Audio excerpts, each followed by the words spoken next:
Robin, you are the countertenor and Stephen, you're the bass. What's the huge range that you guys have to sing? What kind of gap are we talking? How many octaves? Oh, well, I mean, fortunately, I'm not the high countertenor in the King's Singers. I'm the underling to David.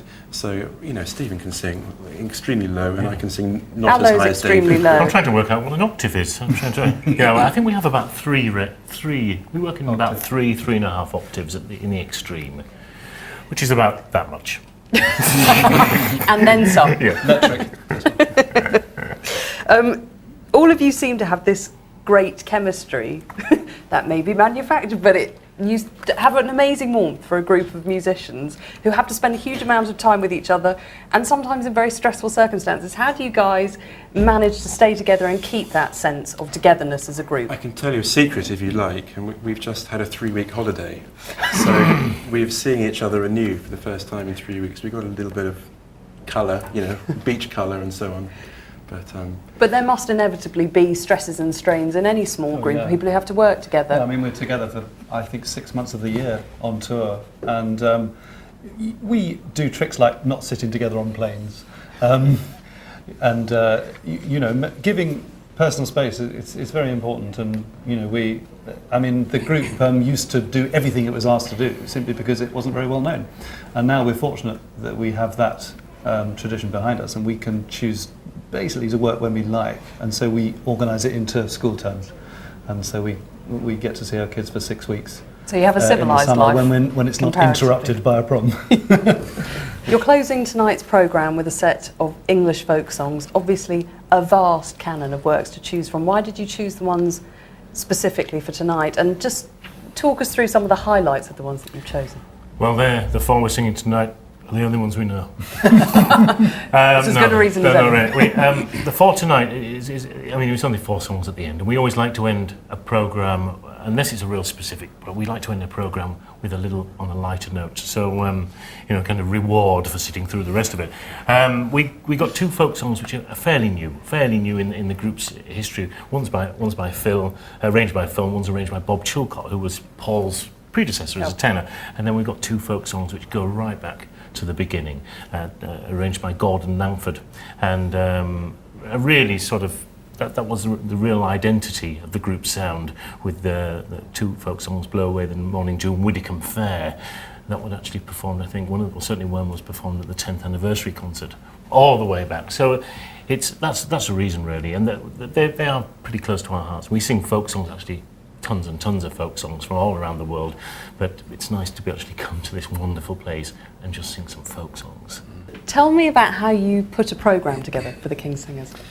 I think the first thing we do is to look at the venue, and obviously we sing in places as diverse as this and huge cathedrals, and actually very small places as well. So the size of the place and also the audience type, and of course it's a very special audience here at the Proms, as we know from having sung here before, and you have to choose the music very carefully, so it took a long time. I'm glad to know a lot of craft went into this evening's 40th anniversary concert. Oh, yes. Stephen, I think you're the longest serving member of the group. I am at the moment, yes. Do you get a special medal for long service? No, not at all. No, next month I will celebrate 21 years with the group, and it's flown past so fast. Fantastic. Yeah.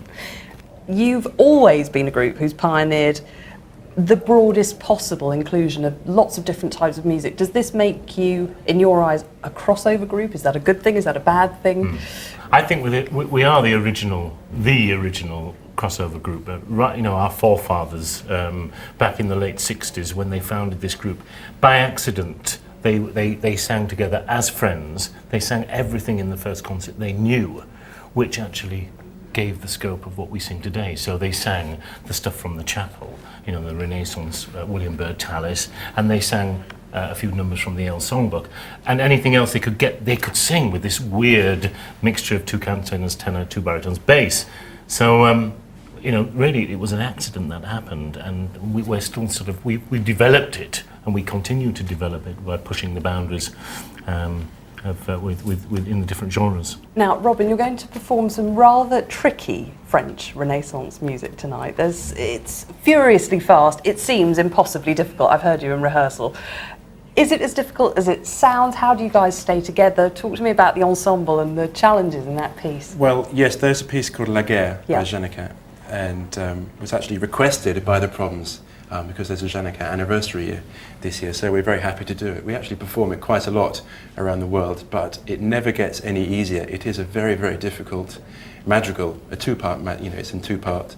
The second part is a kind of dramatization of the Battle of Marignano, and it's just very difficult. We have to listen to each other very, very carefully. I mean, this is what we have to do in every piece anyway, but it's listening, and it's, things do go wrong occasionally, but Excuse me, big lunch. I know.